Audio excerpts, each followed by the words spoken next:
One of the funny things that we found at the first barbershop talk, and Manny, maybe you can bear witness to this. There's some guys I see all the time at the barbershop, and when the camera got on, they was like, "How you doing? My name is Tyrone Johnson." I was like, "You just regularly Tyrone, you know." But all of a sudden the camera get on them, so that's it is. It's just regular. It's just relaxed. Tell me your name, son. Hi, My name's JC McCauley. I'm Naisha McCauley, and you're watching AccessTV.org. All right. So first, I want to thank everyone for being out. This is the second edition of Barbershop Talk, and we are here at Shallimar Barber Shop and Salon on Blue Hills Avenue. And just like our first edition of our Barbershop Talk, we're dealing with the issue of public safety. And what does it mean in terms of public safety in the Blue Hills neighborhood? Again, we saw some articles from the Hartford Courant that dealt with some issues that have happened, over the year here. And we have a nice representation of individuals who live, work, worship in the community. And so we want to hear what's going on and what are your feelings about what's going on here in the Blue Hills neighborhood. So we started our last one with a very simple question, and we'll do it again, all right? Is the neighborhood safe? Yes or no? And why do you feel that way? Is the neighborhood safe? Yes or no? Why do you feel that way? So I'm real interested, especially from those who live in the neighborhood. We let it simmer for a second. Don't everybody speak at once. I would say that this neighborhood is not as safe as it has been in previous years. So not as safe. No. So this is one of the neighborhoods that I have lived in, up on Morningside Street back in early 70. My uncle lived up there on Morningside Street. He owned a store here on the corner, Luger's Dairy. Some of you may remember, he was a postman. And this neighborhood is not as safe as it was back then.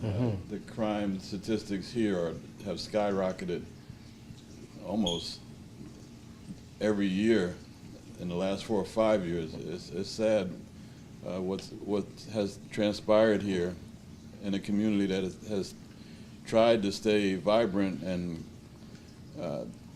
available to its public to service them with different commodities that a lot of us have to take the bus to go to. A grocery store, barbershop, restaurant, library, right here in one little segment of a community. It's sad to see that this neighborhood is not as safe as it has been. So not as safe as it used to be. Anybody else agree with that? All right, I see some heads nodding, okay. As residents, all right, Ms. Rhonda? And if you just state your name, ma'am. Hi, my name is Rhonda.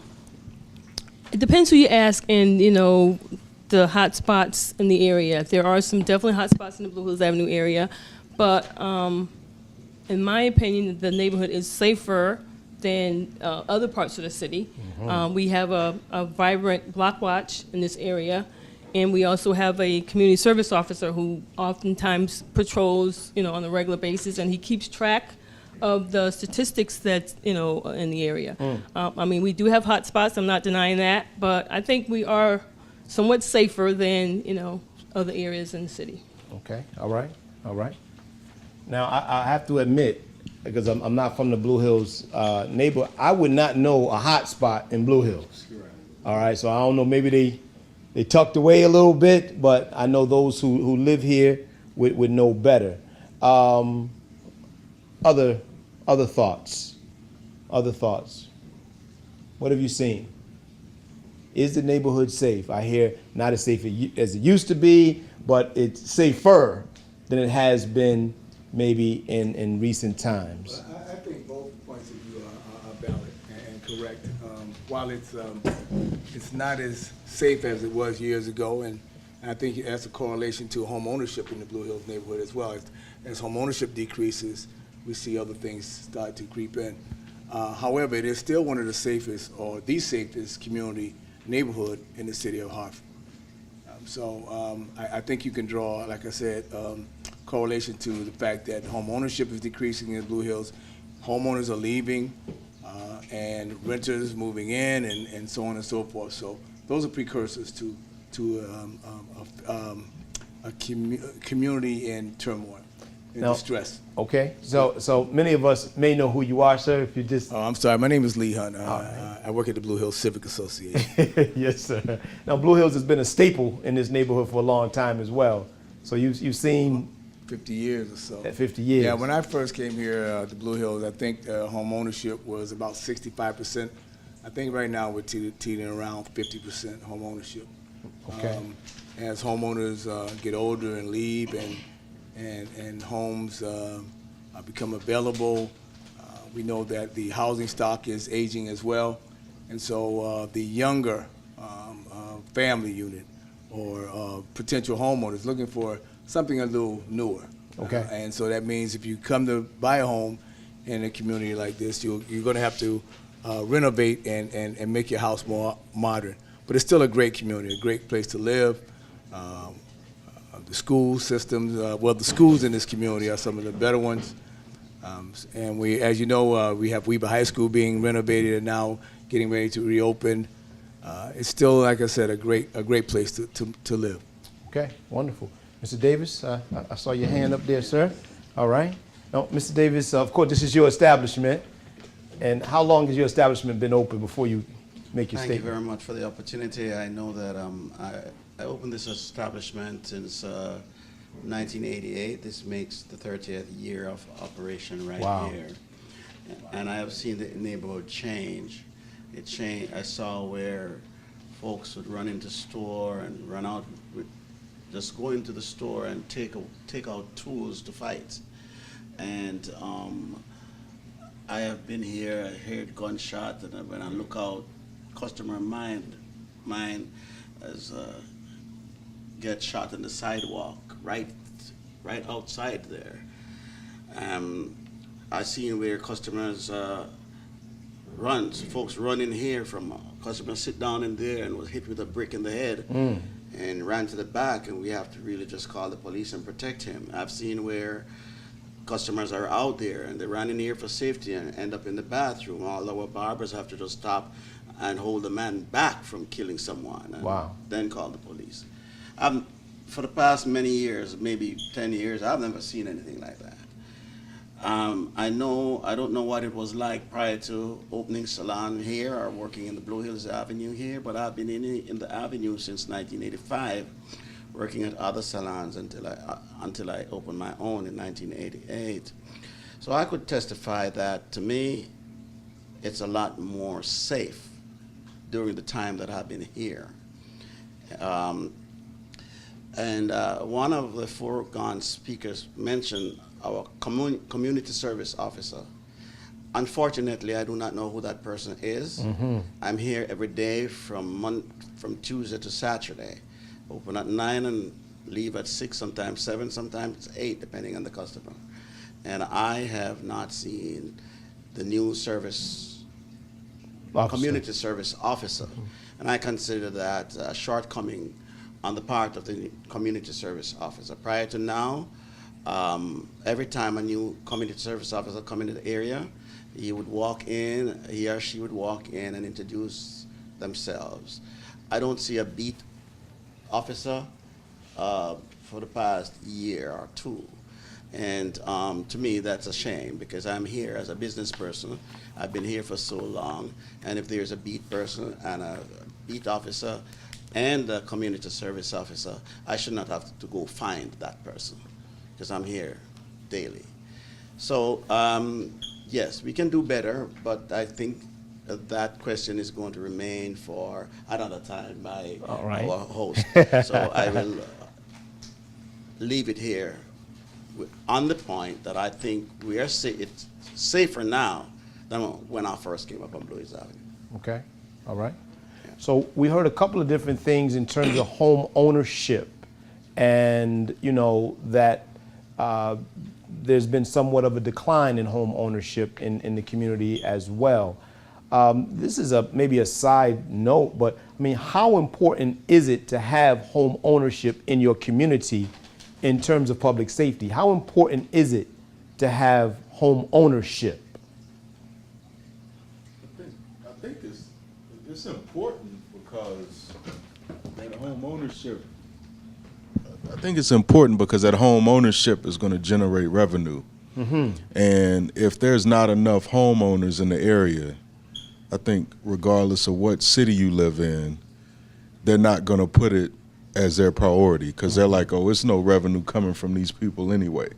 So that's just my opinion on it. You know, I definitely think it needs to be something that's looked at. You know, when I did stay in the Hartford area, you know, my car taxes, and I had an old car, my car taxes were ridiculous All right. as far as the amount to pay for taxes.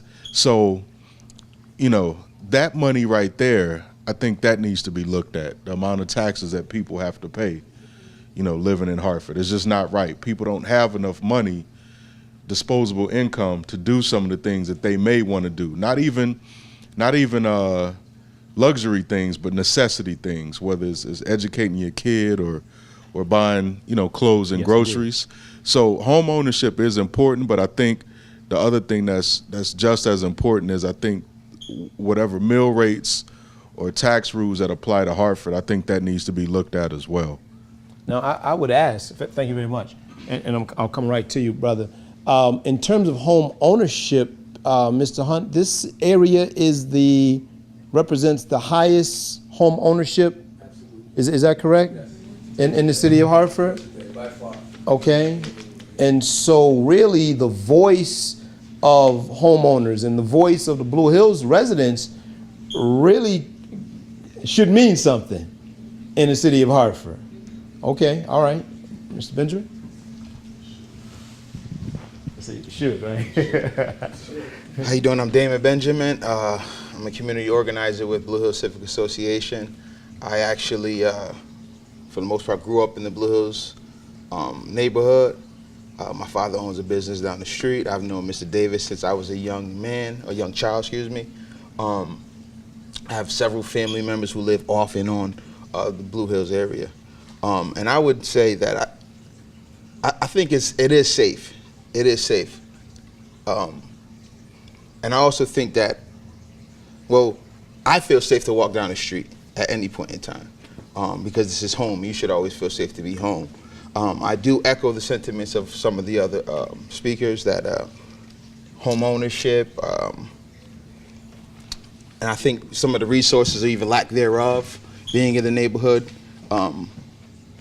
contributes more to a way of life or a quality of life, if you will. And I think once some of those basic necessities are taken out of the community, it kind of changes things. We had a library closed down right next door. We have schools closing down not too far from here. There's just a lot of different things that's happening that is contributing to people resorting to unsafe behavior. But I still believe that Blue Hills is a safe, wonderful neighborhood, and I just would like to, do my part in revitalizing it and helping people to understand the way to revitalize our neighborhoods is to take ownership of it. Okay. That's about it. No, that's very good. Very, very good. All right. Other comments? Comments. So the library was recently closed? Yeah. Is that right? Not just that one there, March 20th, this about 3-4 months closed. Okay. Yeah. What does it mean to this community to have the library closed? That's a deep question right there in and of itself. My name is Stefan Palmer. I'm the founder of Youth on Fire. It's a mentoring program in Hartford. I recently spoke with the kids at MLK, and they feel there's nothing for the kids in Hartford. Mm-hmm. During the summer, the family centers are closed, the libraries are closing, the prices at the Y are going up, the Boys and Girls Clubs are across town. So if there's nothing for the kids to do in the community, there's either two things going to happen. They're either going to get in trouble, right, or get locked up. Right. And with it getting hot out, most of the kids feel like the crime rate is going to go up again. And what is the city doing to help them? Okay. All right. And so closing the library was a bad thing. Okay. All right. All right. And anyone else? I mean, for those of us that are up here, please. Marcus Brown, Norris Barber Shop. Well, along with the libraries, the banks, Bank of America closed. Yeah, 3 of them. So that part I really don't understand, how you have people that work every day and residents that have accounts with this bank and they move out for whatever reason. It's mind-boggling that you have to go so far to do your banking within the city with a big institution like Bank of America, with all these residents in this area. Okay. And so I feel safe. I live in the area also. Feel safe because there's so much interaction between, residents. Bill, my neighbor here, across the street, we look out for one another. Right. See something that's not right, we speak on it. Uh-huh. But the bank thing is just mind-boggling how we as residents and people living there let that go down. You watch on television and the different things and newspapers where something like that go on, everybody gets together and we go down there and make our points, make it notice that we're not happy with what's going on. When you got to ride 2 or 3 miles away from here to go do your banking, it's ridiculous. I mean, it makes no sense. You got all these businesses around. I don't know. If the bank didn't feel safe, I don't know what's going on, but they didn't speak on it. But that part just bothers me a lot. All right. The elderly folks, you got to think about everybody. Yes, indeed. Yes, indeed. The kids, too. The kids got to get on a bank account. And you got to start them off early and teach them something. And the bank leave, it's like, what's going on? Wow. Okay. All right. Others agree with that. I remember when the bank was right up the street there, right? Yeah, that was. You knew the teller's name, everybody. Right. Unity Plaza, Relationship. Main Street. Yeah. Don't get me started. No, we want to get started up in here. This is Barber Shop Talk. Yes, ma'am. Along the same lines that Marcus was speaking to in regards to the bank, there were open forums when the banks were closing and when the libraries were closing and when the schools were closing. There was an outcry, but it wasn't as much as we needed to keep those organizations and institutions open. A lot of folks, reserve their conversation to just, amongst themselves versus coming out and voicing their opinion and letting those in positions know that we're totally against this. That we did not see that.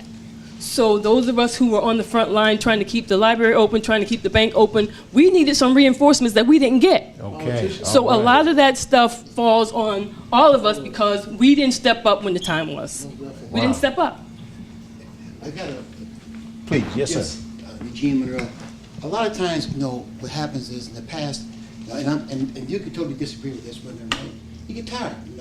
I marched. We can't get tired. We can't afford to get tired. I'm just saying. You cannot afford to get tired. You're right. But I'm just saying, people get tired. I'm not saying I'm right. I'm just saying what I've observed, right? Observation. They were, at the different marches, at the auditorium and whatnot, there wasn't one school that didn't make complain about. There's not one issue about the bank that didn't make complaint about. There's not one issue that didn't make complaint about the libraries. I mean, down at Capitol, I'm talking about people. I ain't talking about a few people in there, right? There's not one thing that happened that somebody didn't voice some kind of complaint. Now, whether we had 100 or we had 50, somebody made it known about, you know what, this ain't right, okay? So what I'm saying is this here, right? You got to deal with what you have, okay? Now, they already made their mind up about this is what's going to happen. We have a high school is a good example. I'll tell you about the complaint about that. That's built on a swampland. That's why it smells. So when I heard about it, why are they building down there? Okay? But my point is, it was complained about, but did anybody really listen? Did anybody really care? See, the problem you have is this here. It isn't what, didn't nobody know. It wasn't like, oh, we didn't have any idea. People complained. People marched. And they talk. This ain't something that just happened. The Big Brother program. I can go on and on and on. I'm not here to beat anybody up. I'm just saying, and he can back me up about, it wasn't like, you stood by me. It wasn't like I wasn't concerned. Guess what? I spoke up, and I stood up, and I said, it ain't right.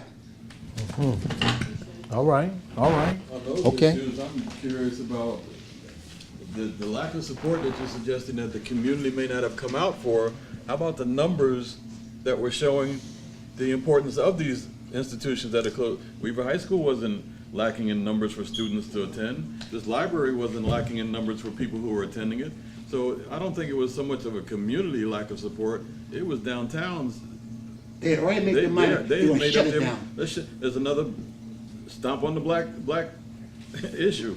Let's slow them down. No, they're progressing. Their school is still up and running. The library is progressing. I mean, I can throw in Bridgeport, I can throw in the Haven, I can go on and on and on when I can be here all day. And that's not my point. My point is this here. People complain. People let people know, you know what? It ain't right. Okay, so now, whether we had enough power to change it, that's one thing. But don't ever sit there and talk about, oh, we concern you. You know why? Because guess what? Everybody here is part of the community. Everybody's here. You know why they're here? Because they care. And I don't care what no one said, because you didn't care, you wouldn't be here. So what we're gonna do, what's the next step? All right. Well, we're going to get you some solutions. I'm curious about the increase of crime in spite of having home ownership, or lack of home ownership. What does how I don't understand how the increase in crime correlates to lack of home ownership. If you're a homeowner, you're not the one increasing the crime. Is it your kids? Is it the kids that your kids are hanging out with? Where is it coming from? I think we're going to stretch into some of that next. All right, Mr. Davis, I saw you were going to make a comment as well. Yes, thank you. I never introduced myself the first time. Again, Ofnai Davis, owner of Shallimar Barber Beauty Salon, hosting this meeting tonight.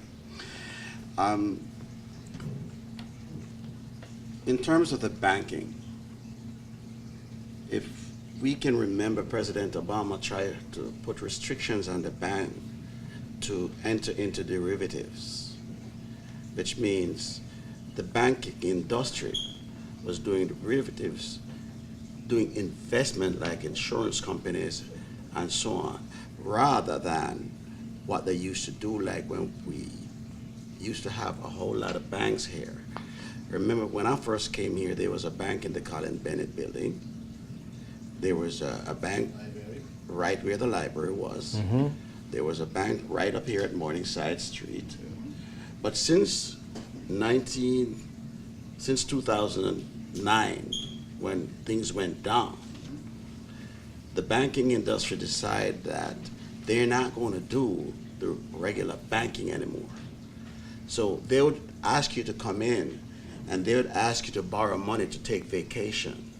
They would ask you to borrow money to repair your house, to buy furniture. I don't know if any of you can remember that. That's going back a little bit, Mr. Davis. No. I'm only in this country for 38 years. Okay. And I've been living in Hartford all the time. It's not too far. I'm still alive.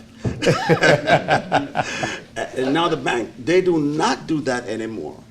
What they just do, they garner the money and they invest the money overseas rather than in the community, so they don't need the community anymore. So when we have like we have a bank, let us talk about the bank that was here, right where the library was. They closed down because they can make money without a brick and mortar space right there.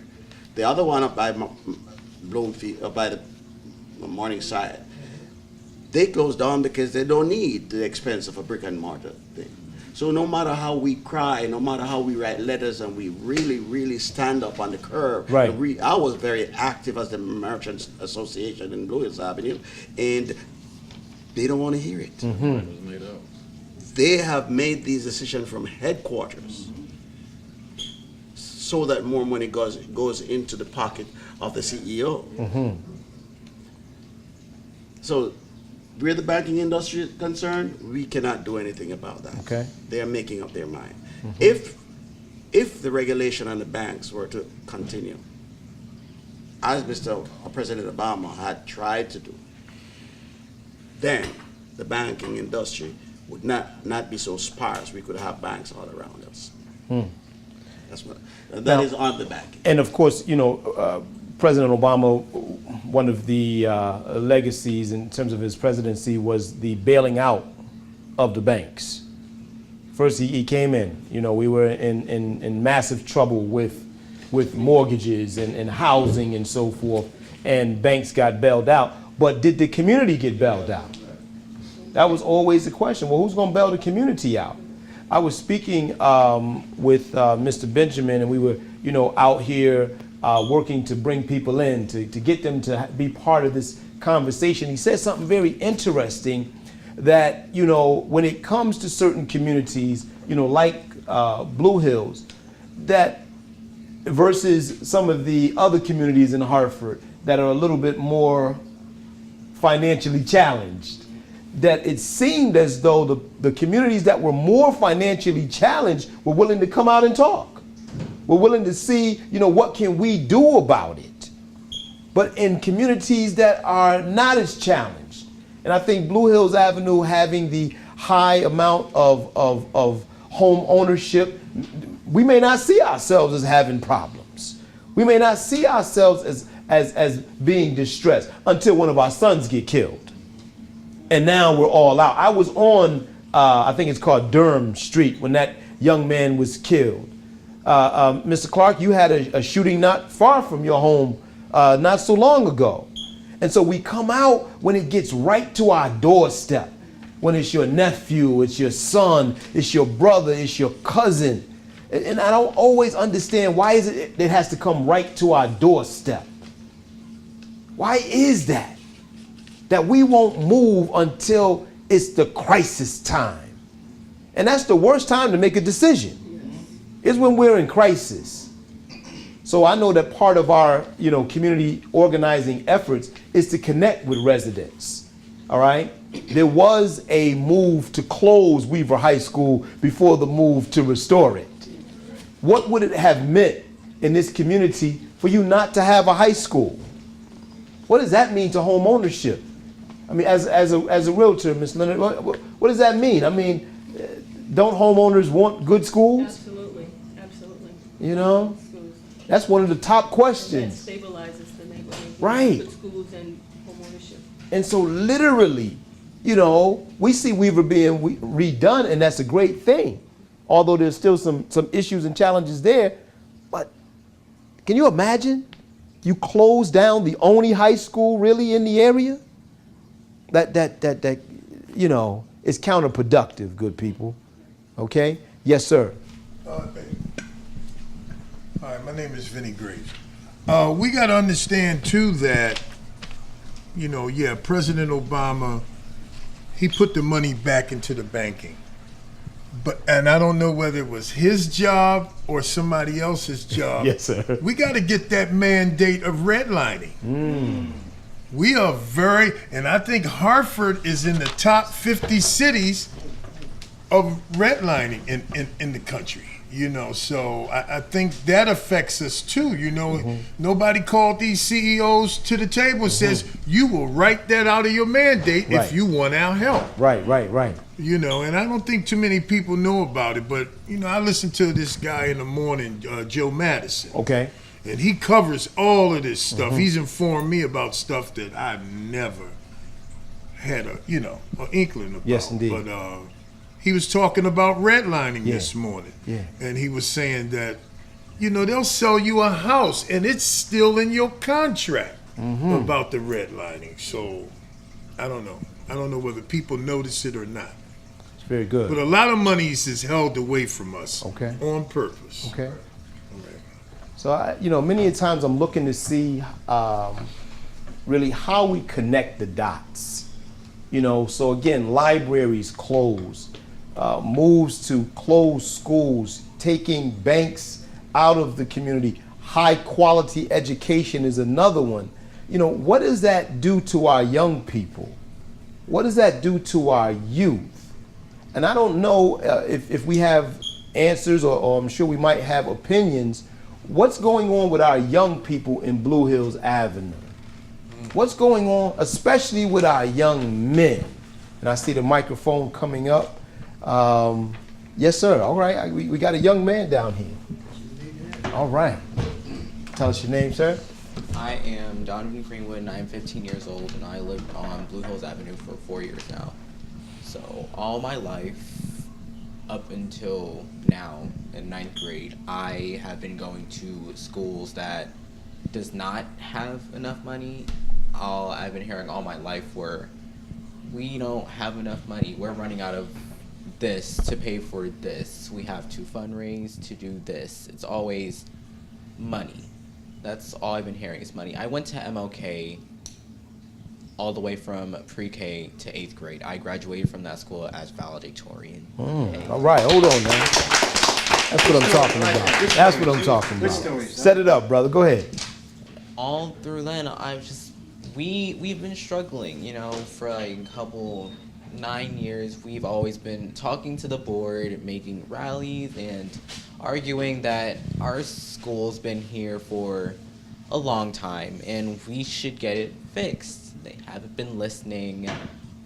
Well, because we didn't have the funds to pay for it, we've always had to be getting grants and all this stuff from the state and everything. And, I have some friends, on, how should I say? Yo, you just say it in the barbershop, bro. Okay. PlayStation. I talk to people on PlayStation and they always tell me, I always say, hey, my school's cool and everything, but, we're not as, yes. And they would always tell me, oh, my school's so cool, or my school's so big, we have so much money, we have physicians, doctors, our food is, made correctly. Our food isn't just heated from the freezers. We have all that stuff, we can do all that.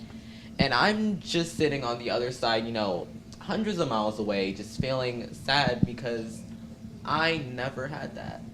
Yes, sir. Yes, sir. I've always had to be getting foods that were heated from freezers.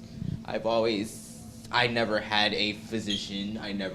People at my school are scared of getting fired because, some kids, they don't listen.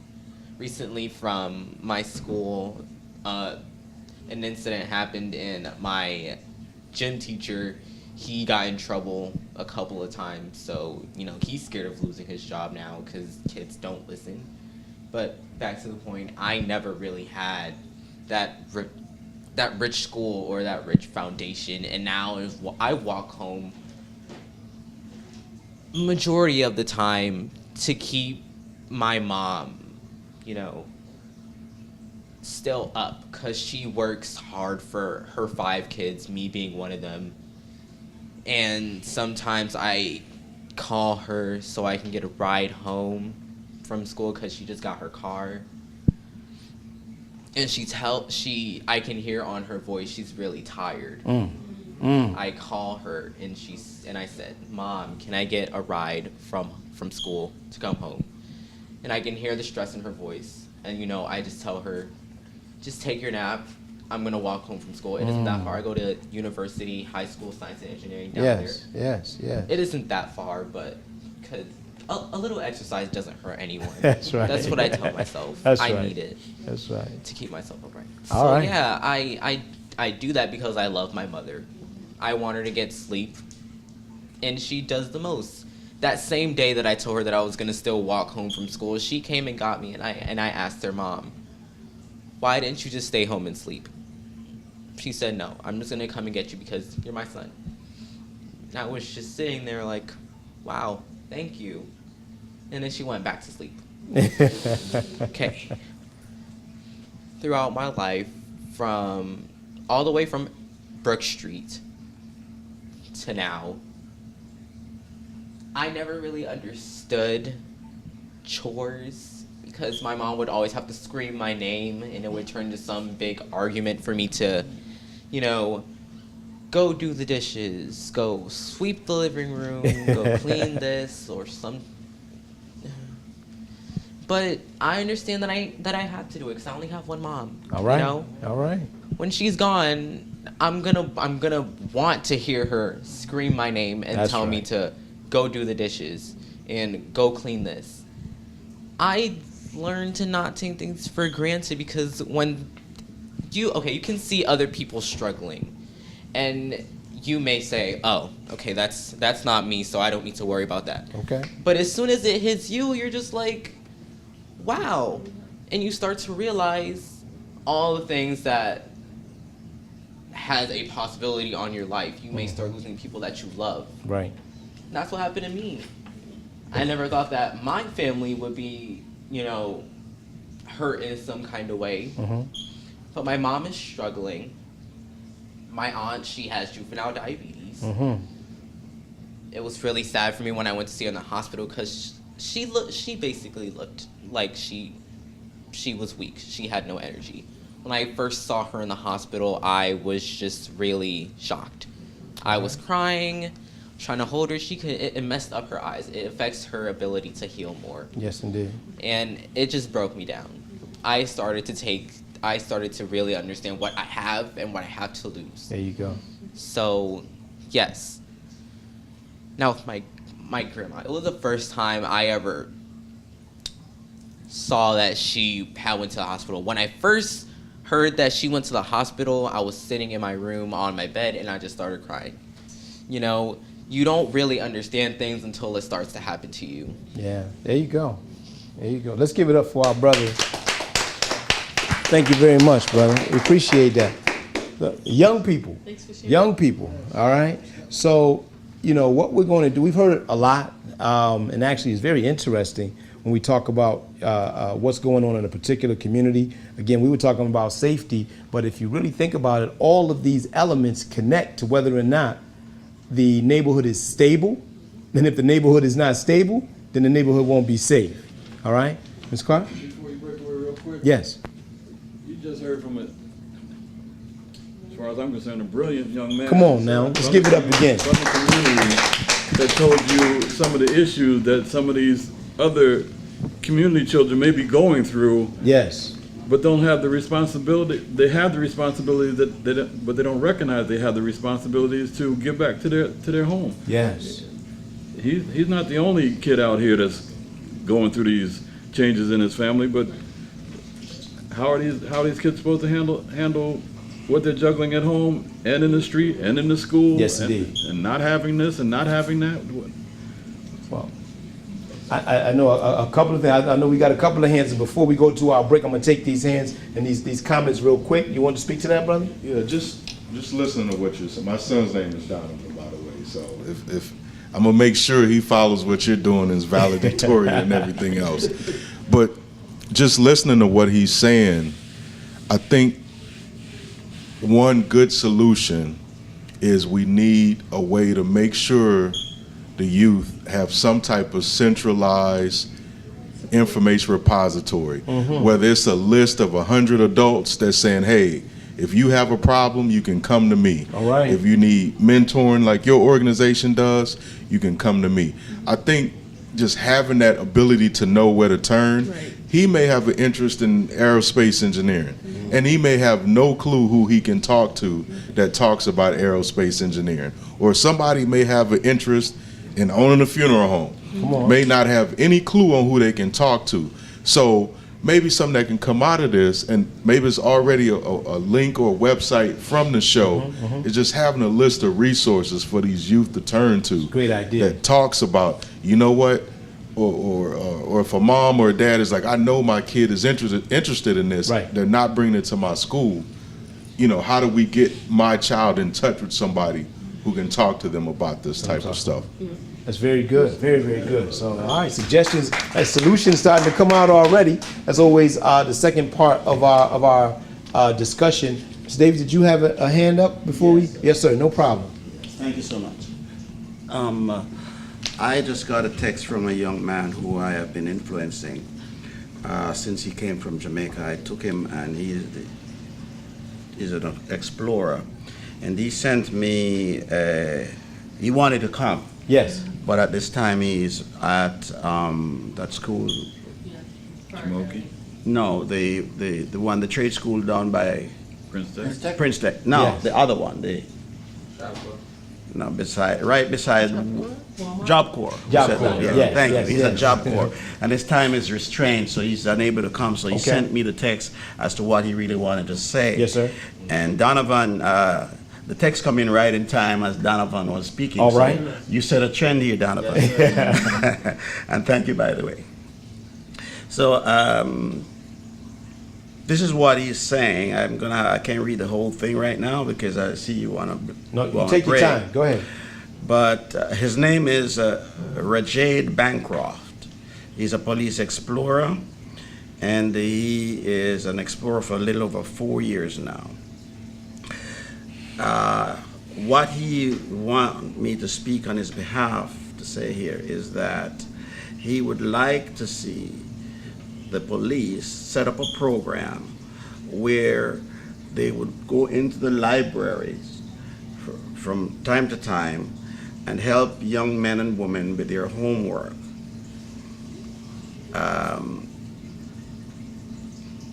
If the force would have to train a new officer exclusively for this, he thinks one of the things that would really happen, it would help to make young people know that the police is not their enemy, but the police is their friend. It would help the child to trust the police better as they grow up into becoming a young person, a young adult. And he thinks it would have a domino effect, as he's still texting in. I can't go through all of these. So as we have another one, we will be able to come.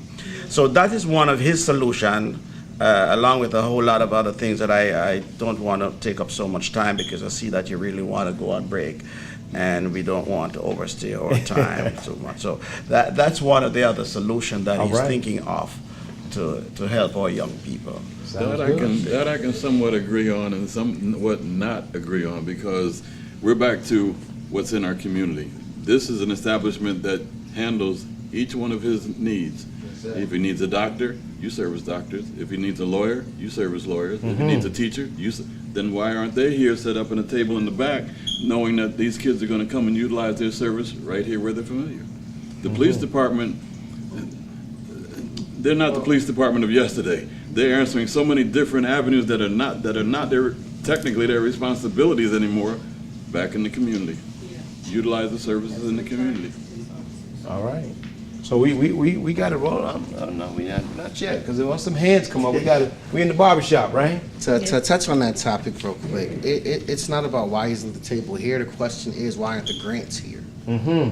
Every other city you go in, they have grants that they give them. You don't have to go and apply for them. If they know you have a history in the community of outreach and helping the families in that community, they come to you and tell you, apply for this grant. We'll give you such and such and such for mentoring, for homework aid, for a security guard to be there or on that block.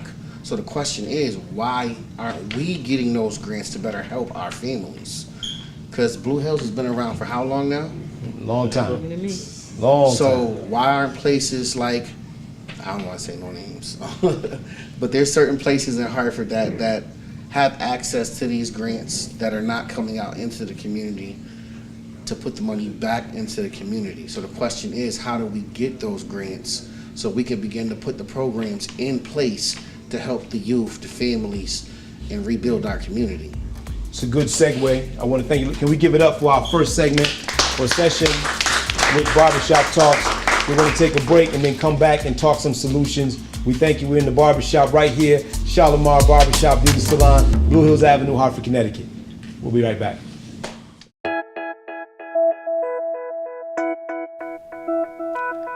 You know something? Hartford's strength is the people.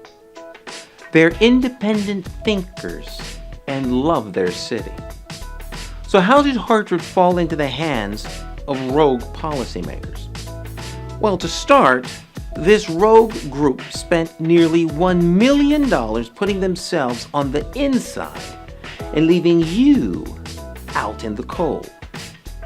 What if I told you that $5 can be the difference between a Hartford with hope and vision, or a Hartford that is in perpetual decline, increasing crime, and an educational system going nowhere fast? Your $5 contribution to our team is a statement that you are investing in Hartford's future. Your $5 contribution to McCauley for mayor will make you a member of the team, and together we will explore the possibilities. More than that, you will be demonstrating that Hartford's people are ready to make a stand with Stan. Our goal is to get the support of 5,000 people who live, work, and play in Hartford.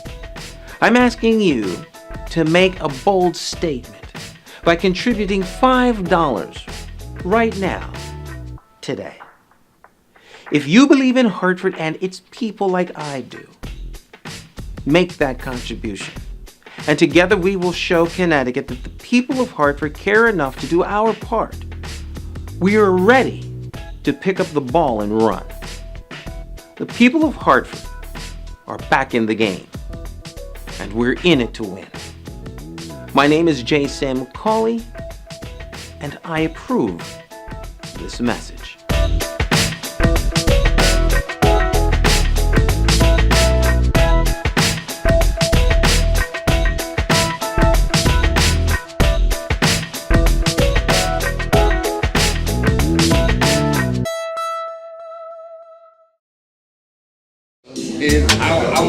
It was like take cars. I was like, I'll get me one. All right, so we're back here at Shallimar's Barber Shop with our second edition of Barber Shop Talk.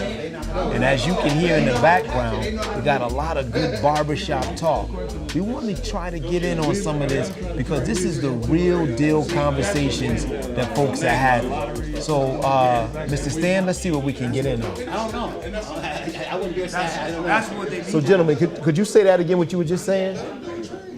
So what? No, The grant and the after school program. They should. If I own a black establishment over 20 years, and the only way to keep me there, they should give me a tax break if I help my youth out, teach them the book of the job as well as the hand tools of the job. Instead of saying my tax breaks would be like 25%, it give me a 7% tax break because I'm keeping my business here, my struggling business here, because you got a high tax break. So if you help the youth, now you're giving kids a hope of a job, being a mailman, being a barbershop, being a banker, but they don't got the banks, and they need to bring the banks back. But if you teach your kids how to be a banker, they know how to control their money. Now you're giving people a tax break, they're willing to stay. It's hard to keep black business in here if they ain't making no money, but also if the tax breaks is high.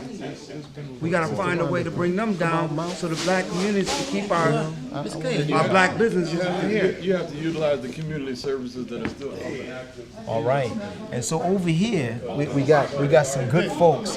One of the folks that I'm sitting with is Miss Rhonda Leonard, and they have a block association. Yes. And it's called MOUT. It's called MOUT, and it stands for Must Only Use to Help. And right now we have like 15 street representatives from 15 streets who are block captains, who are window watchers, who come to the meeting and report back to us in regards to what's happening on their street, what's happening in their community. And it's been very successful. Our community resource service officer, Officer Hector Morales, is very, has a lot of exposure in the community. He comes to our meetings. He gives us the stats every month in regards to how the Blue Hills Avenue is faring in the crime statistics, etc. Like I said before, we do have issues, but we're in a better position than a lot of the other communities in the city. And you think it has to do with the involvement of the residents? I think it has a lot to do with the involvement of the residents. Our police are always strapped. Our first responders are strapped. So it's very important that we have residents in the community that's willing to step up and help out as best they can when it comes to stopping crime, etc. Sister Rhonda, thank you so much. Thank you. All right, we're going to get into more of that kind of solution. Okay. Brother, all right, now we go back a long way. All right, my daughter was involved with your program. Let's talk about black data processing. Yep. So BDPA is a national organization that's been around since 1972, and there's about 50 chapters around the United States. And one of the things that we try and do is expose underrepresented youth, blacks, Hispanics, to information technology. In the Hartford area, we've kind of taken a little hiatus for about a year or so, but we're trying to bring that back right now. There's a huge need, and cybersecurity and application programming. So we want to make for sure that our youth are aware of these particular jobs because they are missing out. Yes, indeed. One of the big things I always try and go by is knowledge is power. Information is power. That was one of the first things I learned when I went to college. So there's just so much information. There's a lot of resources for learning. There's a lot of free information, free courses. There's a lot of free software. Wow. So what I'm going to do and what I've been working on, I've already started since the last Barber Shop Talks, is pulling together what are the major needs from an employment standpoint, what are the major skills that our kids need, and how to bring those skills through some type of learning course, whether it's a weekly thing, just to get them exposed to it. And as they want to move further in their career, then we can go ahead and develop that curriculum a little bit more. So those are some of the solutions that we look to find in the barbershop. Brother, we need those kind of things. Absolutely. We'll get back and see how we can make that happen, all right? Absolutely. So we're going to get back and see how we can reconvene our conversation, Barbershop Talk. Here we go. As we come into the last phase, and you're fine, and start to wrap this up, we really want to hear about some solutions. And you know, I'm never one to put someone on the spot, but it's those conversations that you hear off camera. It's those conversations that you hear when we're just talking to one another in the small group, where you really get a concentrated thought and you say, that's what we want to hear. That's what folks need to hear.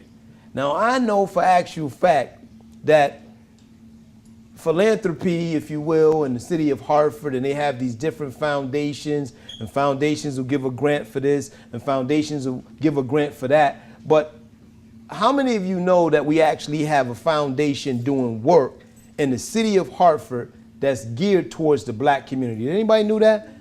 So I got one, maybe two people. Well, we got a brother in the audience, Mr. Howard Cahill, and he's actually going to let us know about the Prosperity Foundation and some of the things that they're doing, but also a concentration on what we need to do to get our own selves right and exact in our own community. Brother Howard. Well, thank you.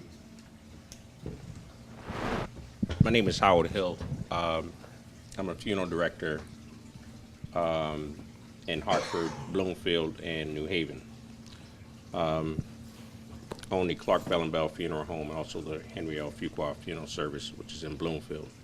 And we have a place on Chapel Street in New Haven. I grew up in Windsor, Connecticut, so I'm not a stranger to Hartford. I've been in and out of Hartford all my life. My relatives still live here. Grandmother was one of the founding members of Mount Moriah. So I'm very familiar with the Hartford area.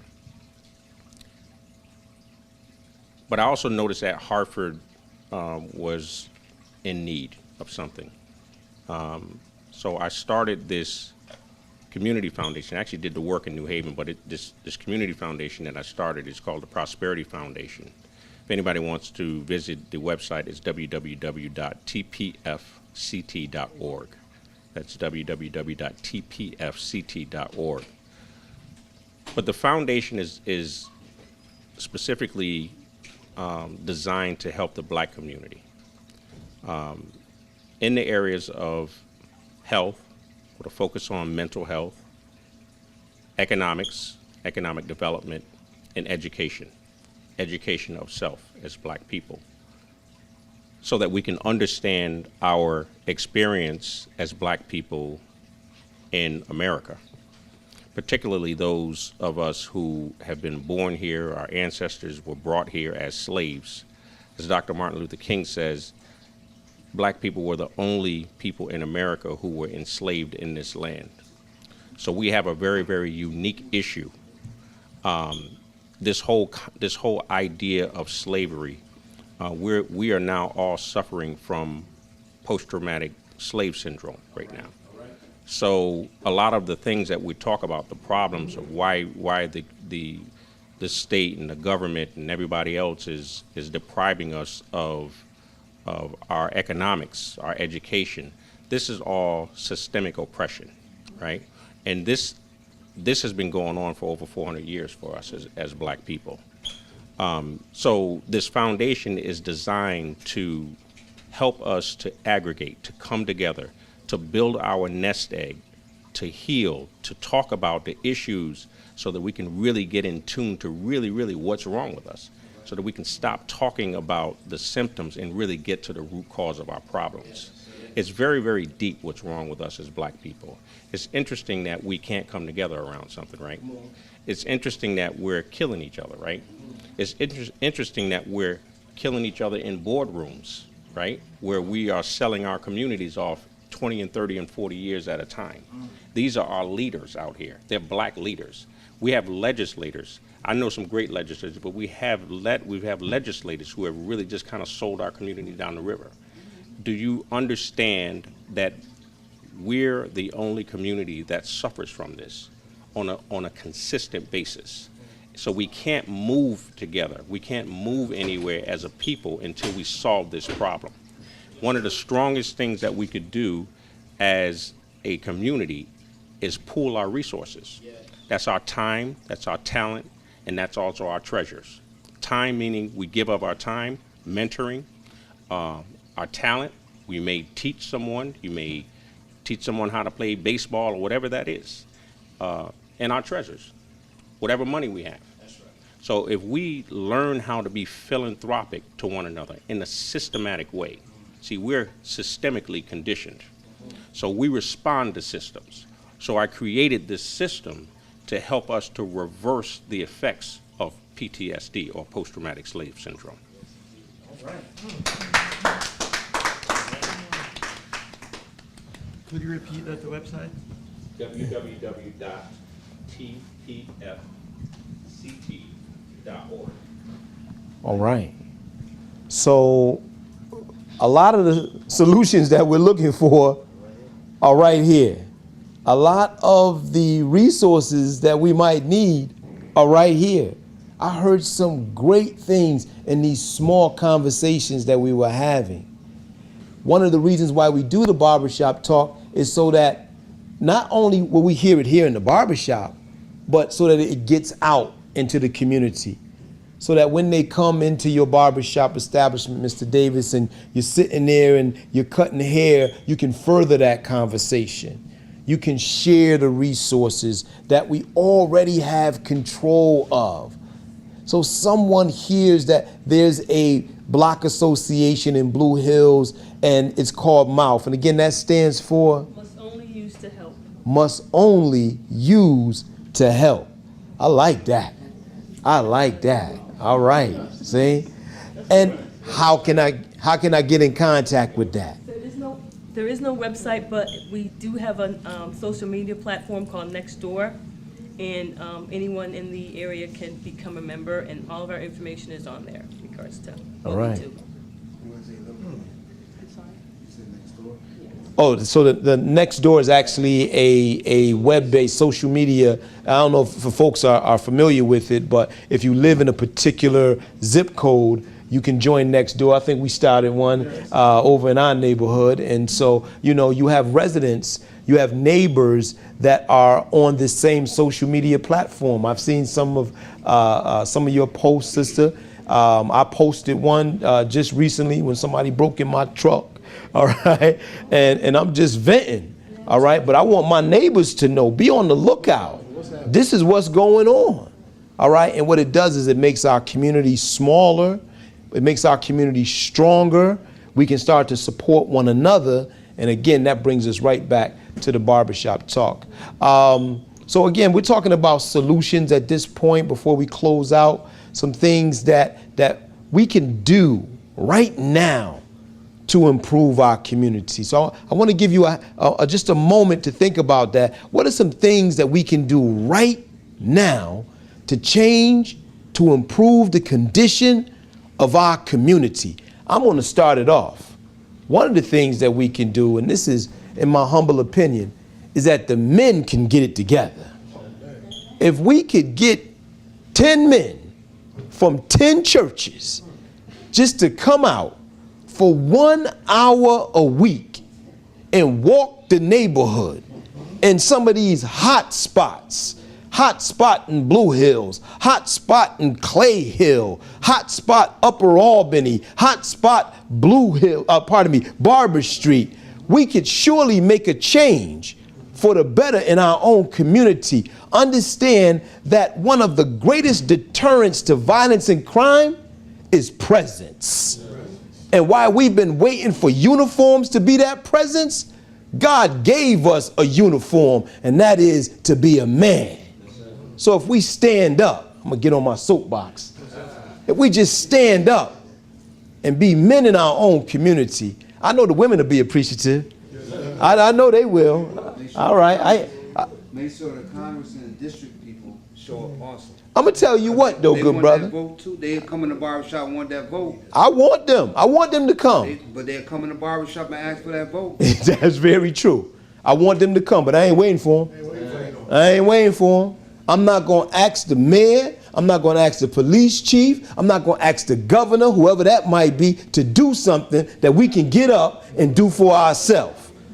Now, we got that on tape. We got that on tape. All right?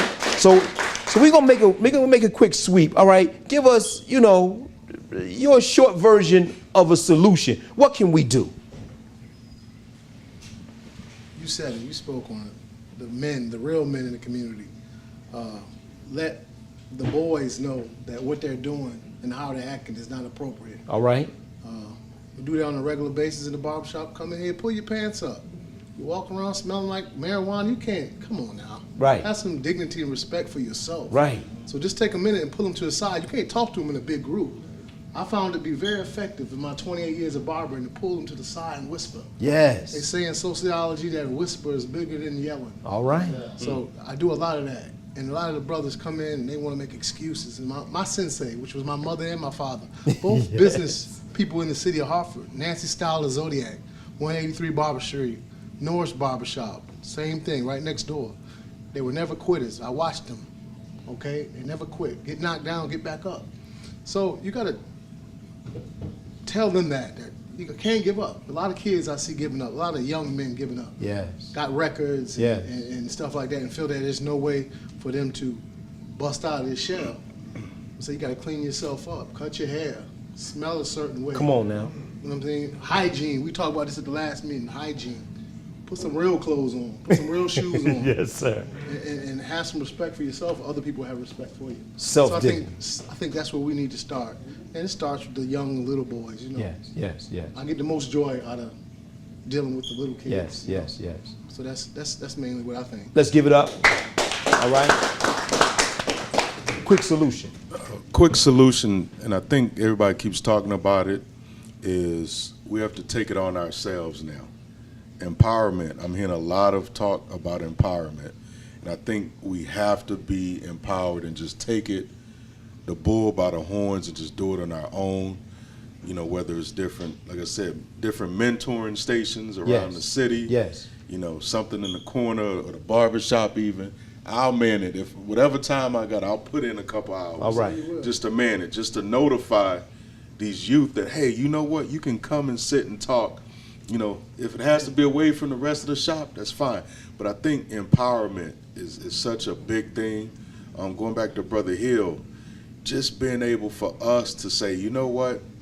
I'm going to take that leap of faith. And I'm going to contribute maybe $10 because it costs money. All right. It costs money to Let's get make it everything plain. back together. Let's make it plain. And I think that's the other thing is we have to be okay with trusting our own people. If we got to throw aside, think of something that we all do, something that we all like, okay? Sacrifice. I'll say Dunkin' Donuts. All right. Not the coffee, but the donuts themselves. If I put aside that $2 or $3 a week and say I'm gonna give it to this foundation or I'm gonna give it to this group in the community, that's how we're gonna start being able to accumulate some money to do some stuff. Amen. And really quick, I'm doing that now down in my hometown in Houston. We're doing a couple of guys that I know, it's about 40 of us now, and we're all putting in $50 a month. Some of these dudes, I don't know them from a man in the moon, but the guy that's leading the charge, I grew up with him. He played in the NFL for a little bit. So I trust him. Yes, I don't sir. know everything that's going on. He's being transparent about it. So I think we got to really just take the time to say, you know what? We got to start trusting each other and starting small even. Yes, sir. But if you start that cycle, if I see Marcus doing $5 and I see Manny's doing $5 and his brother's doing That's right. $5, That's right. it may say, you know what? Let's just all just try this out and see what's going to happen. And that goes back to empowerment. So I think we have to empower ourselves to take over what's going on in our lives. Empowerment. All right. Let's go to our sister. Quick solution. Yes, hi. I think as residents in the Blue Hills Avenue area and the city itself, we need to know our neighbors, meet our neighbors, greet our Nice. neighbors, connect with our neighbors. We all have challenges, but your challenge may not be my challenge, but we can work it out together. I think we need more togetherness. Neighbor to neighbor. All right. All right. Let's give it up. Yes, yes. My solution to some of these problems is I live in Clay Hill, and I tried to organize the men in my neighborhood one time, and I heard all kind of excuses, good and Yes, bad. You know, so I says, well, I can't stop, so what am I going to do? So I try to lead by example. Now, I ain't always been like this. I've been part of the problem too, and I'll be the first to admit that. But it's time for me to be a man, and what I do by example as far as keeping that one street from Main down to East Street All right, straight. all right. I get out there myself. I do this, I do that, I pick up. You understand? I Yes, even sir. have people compliment me and say, fireman, say, you keep this street beautiful. All man." right. And that's all I need That's for all right I need. now. That's right. You know, if I can get some more men to join me, that'll be great. Let's give it up. Quick solution. Damon Benjamin with Blue Hill Civic Association, but I also represent myself, an organization I have called Walkworthy Brands. What we do with Walkworthy Brands is empower and educate the young folks. I look at it as we once we were all kings and queens, we need to walk worthy of such. Also, I feel like if I should say, I apologize, if we educate our young folks on the possibilities, if we educate them on the reality that the richest man that ever walked the earth was a black man named Mansa Musa. All right now. You know, if we educate them on just different small things, small now, but if we give them that small like seed, it can helpfully grow. So I feel like we got to be intentional about educating our kids about the possibilities. But also I think we have to be intentional about sharing our stories, whether they're good or bad. Right. Because we, like you said, none of us are perfect, and none of these kids will be perfect. But as long as they know somebody came before me and, you know, had struggles and made it over, they will internalize that versus internalize the negativity that they see on TV. All right. So we got to be intentional about telling them what they can do versus what they cannot do. Right. And we also have to be intentional about getting together and working our resources together.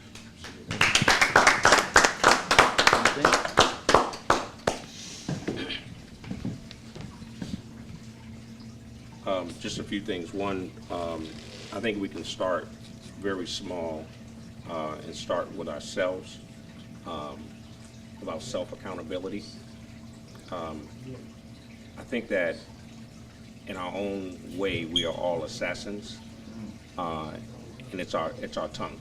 Yes. So I think we have to be really, really careful with what we say. And then hopefully that will move up into our thinking. That's right. Because it's really about your mind, what you're thinking about. Your mind is actually going to create your environment. Yes. So we have to be really, really cognizant of that. We have to be in a daily grind. Our fight, the way I see it, our fight is really up here, and it's ourself versus someone else. It's good. Because no one can treat you worse than you treat yourself. All right. Oh, man. First of all, I want to just tell everybody thank you for coming. Yes, sir. Because we're a community, and here we are, you know, talking about community concerns. And we all have a start.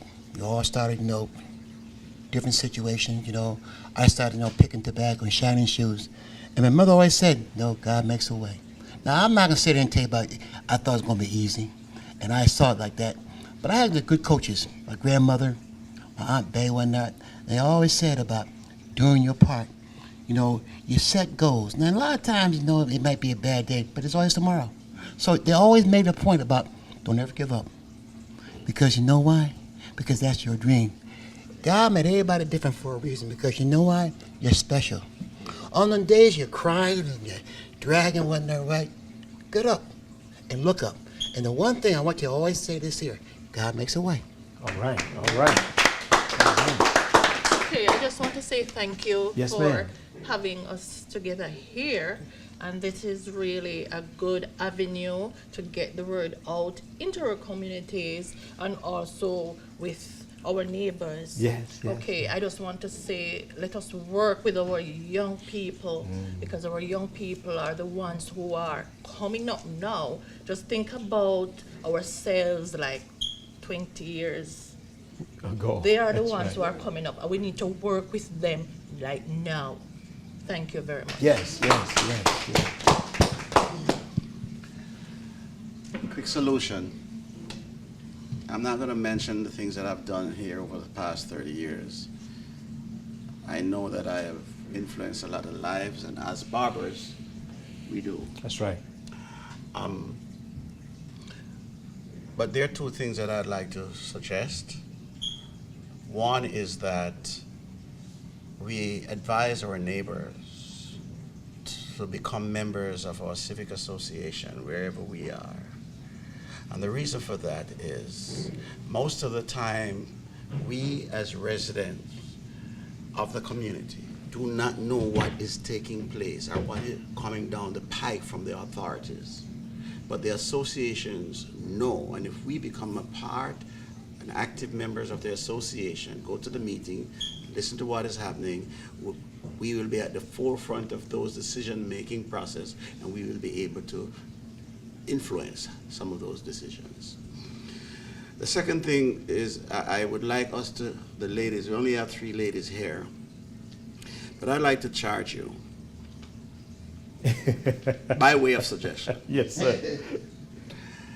That you try to talk with your little girls, the teenage girls, because our troubles are with the boys, but the girls have the power to change the boys. And if we really get our girls to tell our boys, I'm not talking with you with your pants down like that. All right, all Those right. boys will pull their pants up.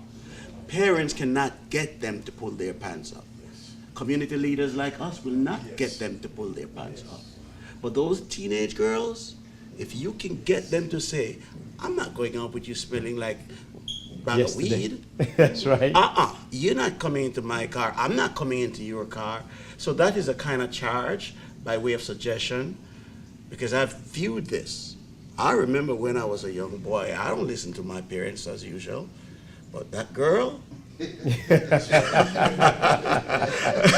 Say no more, Mr. Davis.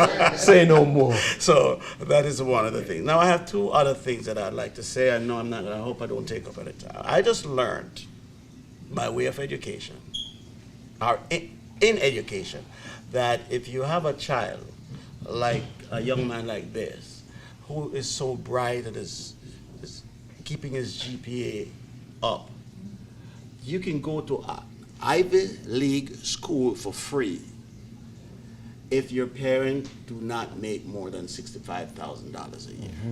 So don't be afraid, Donovan, right? Yes, indeed. That's Don't right. be afraid to challenge yourself with an Ivy League school, because the fact that it's an Ivy League school, most of the people who come from that Ivy League school, they're making the big top dollars. So they donate big dollars to the school. And that endowment, the school will give it back to you and folks like yourself. The other thing is, I have a program, a scholarship program. And please tell anybody that I am a satellite center for a $12,000 scholarship program for any of the Greater Hartford students going into college. Yes, sir. It's time sensitive, so you have to apply before February the 2nd each year. when you graduate. And that's what happened. All right.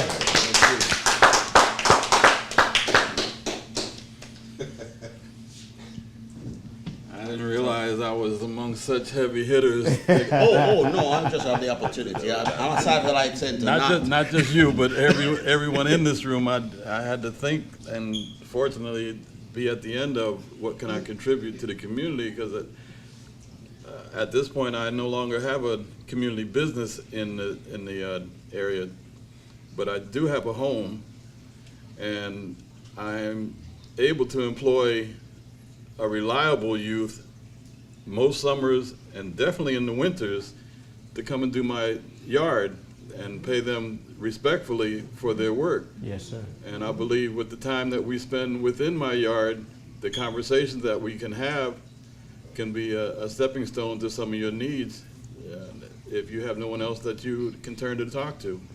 So that's all I can offer at this point. Oh, no, that's good stuff. Good stuff. Good stuff. Presidents.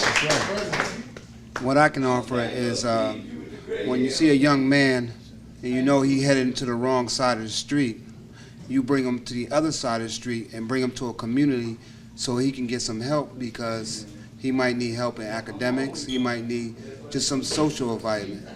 That's what we need. Because when a kid gets 16, he might drift too deep. But if you start at 10 years old and just pull them across the street and say, yo, I got your back. Come on over. I can put you in this organization. If he see the organization, you bring him to the organization, then he'll know it's out there, because there's some parents out there saying there's not enough organizations out here, and they are out there if you go look. All right. You'll close us out, good brother. Quick solution. To better the community, I just ask for people to be kind and to give back and to be humble and to be open-minded and to acknowledge your surroundings, because it's not really an enjoyable experience if you're just always hiding and you're just being mean to people, and you cut that one lady off that asked you for help with her grocery bags. I'm actually guilty, because I cannot tell you guys how many times I saw this one lady. She looked between 60 and 80, and I'm guessing she would always go to the grocery store and come back and walk down Blue Hills, no, not Blue Hills, my road, and I would just pass her with the grocery bags in her hand. I felt terrible. I felt really bad, because I could have helped her walk her bags down to her house, as much as she already looked like she was tired of everything, and I just ignored it. I just want teenagers like me to be themselves, just live a happy life. It's not really good to be really negative, because that's also stress, and that just kills you faster. That's right. That's right. All right. All right. So as we wrap up, we close out, I want to thank everyone that is here. Give yourself a round of applause for being here today. I also want to recognize another business owner. She's sitting down there on the end, Miss Joy. How you doing, ma'am? All right.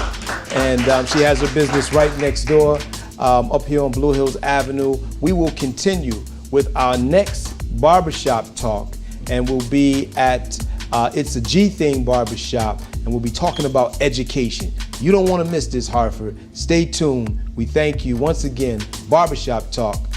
Peace.